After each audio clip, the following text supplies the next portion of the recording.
Before you start, make sure the micro SD card is installed into the front camera. Then, from your seated position in the driver's seat, it's a good idea to place the dash cam within arm's reach of your seat, but not where it can obstruct the view of the road ahead. For the rear camera, it is quite small, so position this in the center top of the rear windscreen. You can remove the sticker over the lens to help with the orientation.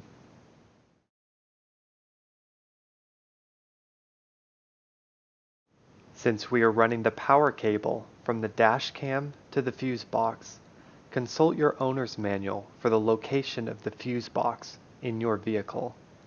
Most vehicles will have a fuse box underneath the dashboard on the driver's or passenger's side.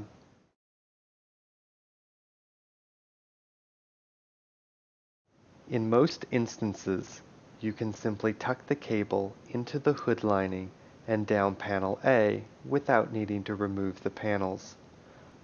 Within the kit is a blue tucking tool to aid you with tucking the wires under and behind panels for the front and rear cameras. If you need to remove a panel, be sure to consult your vehicle's user guide. Follow the same process for running the rear camera cable. In the following diagrams, the red wire is for the front camera and the blue wire is for the rear camera. On the power box in the hardware kit, select the voltage cutoff. The most common is 12 volts.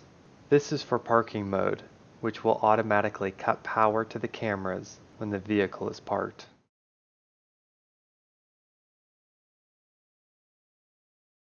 When installing the fuse taps, the hardware kit comes with 3 wires.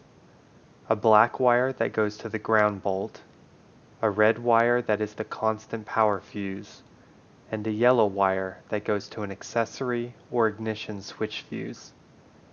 While the kit comes with the most common fuse blades, make sure you have the right ones from your distributor. If at any time you need to change the fuse taps, simply cut it off and with a crimping tool, secure the correct one onto the end of the wire. Always refer to the vehicle's owner's manual to avoid fuse slots that could pertain to certain safety features within your vehicle. For example, avoid fuses that deal with airbags, the horn, stability control, and things like that.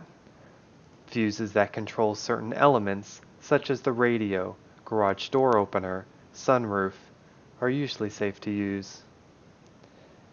Use a circuit tester to find which fuse has constant power running to it. This means it will stay on when the car's ignition is turned off. If it does not stay on, this means the fuse is ignition switched. A proper ground bolt should only be metal and not be attached to other materials such as plastic. Once you have identified the correct fuses to remove, make sure the key has been taken out of the ignition and using a pair of pliers, install the fuse into the appropriate hardware kit's fuse taps.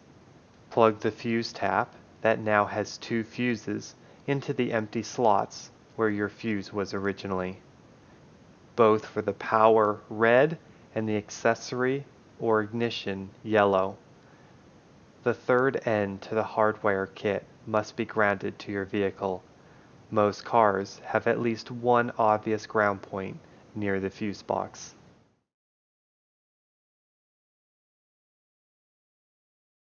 In cleaning up, you can use the zip ties or masking tape to bundle the wires and secure them out of the way. At this point, you may go ahead and reinstall all of the interior panels that were removed to facilitate the running of the power cable.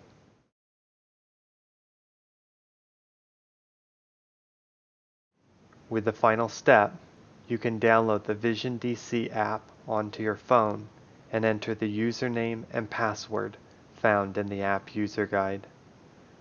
Turn the key in your car to the run position, and if everything is working, you should hear a welcome sound and see the record light blinking red. Log into the app, and under the home screen, you can see the live video. If you are unable to connect to the camera, please see the user manual provided. Once the live video is enabled, check the front and rear cameras are facing the right way by simply twisting the camera for the most optimal viewing.